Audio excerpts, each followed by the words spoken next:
The outbreak of the SARS coronavirus in 2002 infected more than 8,000 people, and nearly 800 people died.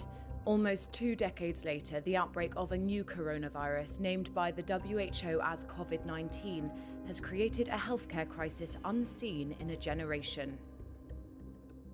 Both of the outbreaks began in China, and when tracing their origins, both viruses were found to likely originate from wet markets. So why have we seen multiple new diseases emerge from China, and how conclusive is the link to wet markets? Many viruses and diseases that we live through have originated from animals, including coronaviruses. With SARS, the virus was traced to civet cats, while with COVID-19, early reports indicated that infection from a bat had crossed into a pangolin and then into a human.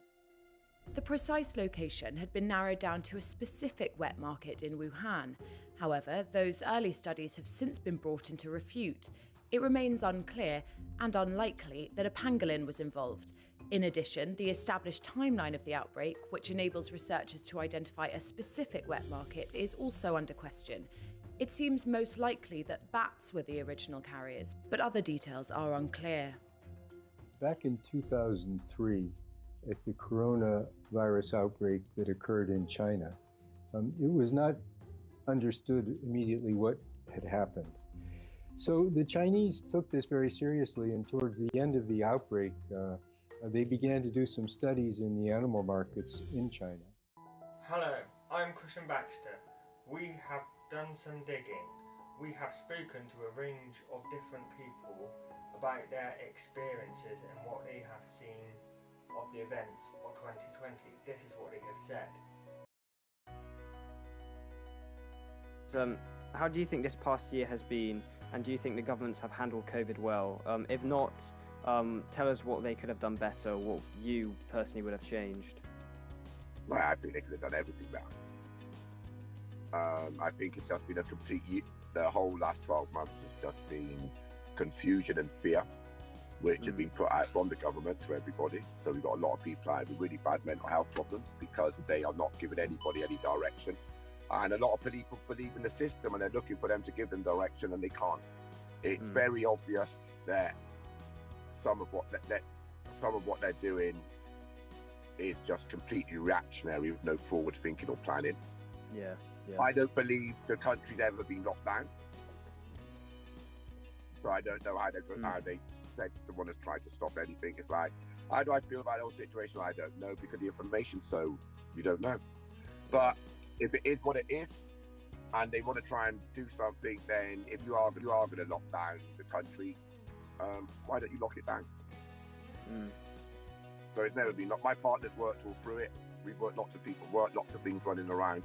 So we've had warnings from other places how dangerous it could be. Hi, I'm Sandy Horriven. I'm the Chief Executive of the Creative Youth Network, which is a large charity supporting young people, and I'm also the candidate for the Mayor of Bristol for the Green Party in the elections in May. Okay, how do you think this past year has been, and do you think the governments have handled COVID well? If not, tell us what they could have done better or what you personally would have changed.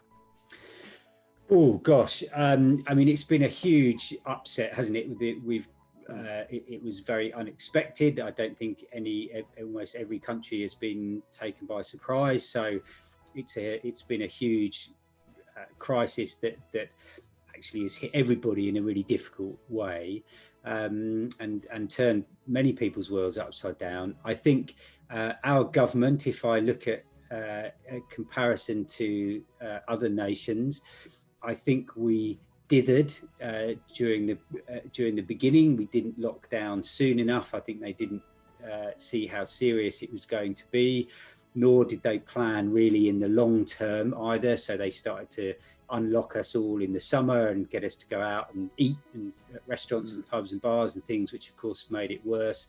I think there was a lot of panicking at the beginning, so we didn't get PPE in time, and there was confusion about schools and whether they were open or closed and all of that kind of thing. So I think and I think a certain amount of that is as a result of austerity. So the fact that we've cut back on things like the NHS and local authorities and the sort of capacity to do things like test and trace.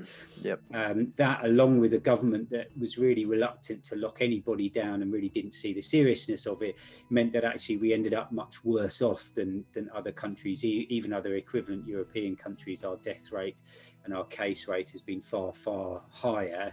And that's something that we absolutely lament. And I would say a good proportion of it could have been avoided, and we certainly could have avoided a good number of the deaths that we've seen. However, we are starting to vaccinate, and clearly we're doing better than almost every other country in the world at vaccination. So we've obviously planned well for that, and that gives us light at the end of the tunnel. I think the other thing it's worth saying, though, is how much things like the NHS and our communities have really got together. People are helping out their neighbours like never before, offering food banks, making sure young people are okay. We've been out getting laptops for young people who can't afford them or didn't have internet access and that kind of thing. So there's been a real rallying round, and that great sort of British spirit has come to the fore, which I think is something that we should be really proud of, and something I think that we should look to in the future and try and keep. And we've learned, I guess, what's really important: our family, our friends, outdoor space, clean air, those sorts of things. So it's been a terrible experience, and all sorts of bad things have happened as a result. But there's some things that have turned our world and made us look at what's important, I guess. Let's talk about the mutations. The virus that causes COVID-19 keeps changing. There are a bunch of new versions, and they're more contagious. Countries around the world seem to just be scrambling, trying to keep up and stay ahead of these variants. One's hit the UK hard and is spreading around the world. There are others in South Africa, Brazil, Nigeria too.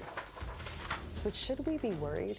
Some people think, well, if this virus is changing and it's more transmissible, there's nothing we can do. That's just not true.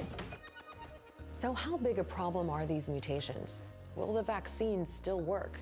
And the big question many of us want answered: when will this all end? In recent times, governments have started manufacturing the COVID-19 vaccination process at rapid speeds. Even in this short amount of time, the scientists and key workers have worked hard to achieve a cure so that life can go back to normal. However, some people are very skeptical about the vaccines and therefore have started writing and trying to spread their message and opinions.